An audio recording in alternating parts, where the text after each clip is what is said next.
Kumusta mga kaibigan, maligayang pagdating. Kaarawan sorpresa mula sa Burek Burkay laban sa Ozgie Yajez. Burek Burkay enchanting Ozgie Yajez. Ang ilan ay naisip na ito ay isang biro lamang, habang ang iba ay nagsimulang magtaka. Ang Burek ba ay nagkukumpisal ng isang bagay na mas malalim? Maaari bang magkaroon ng anumang bagay na may Ozgie? Hindi nagtagal ay naglathala sina Burek Burkay Apgol at Ozgie Yajez ng isang naka-encrypt na mensahe mula sa kanyang social media account. Ang mga sumusunod na pahayag na nilalaman sa kanyang pagbabahagi.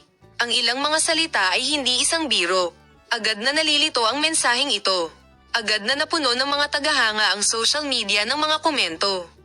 Ang ilan ay gumawa ng mga kagiliw-giliw na pahayag tungkol sa relasyon sa pagitan ng Burek Burkay Apgol at Ozgie Yajez. Ang hindi kapani-paniwalang sorpresa ni Burek Burkay Apgol kay Ozgie Yajez sa kanyang kaarawan ay nakatanggap ng milyon-milyong mga gusto sa social media.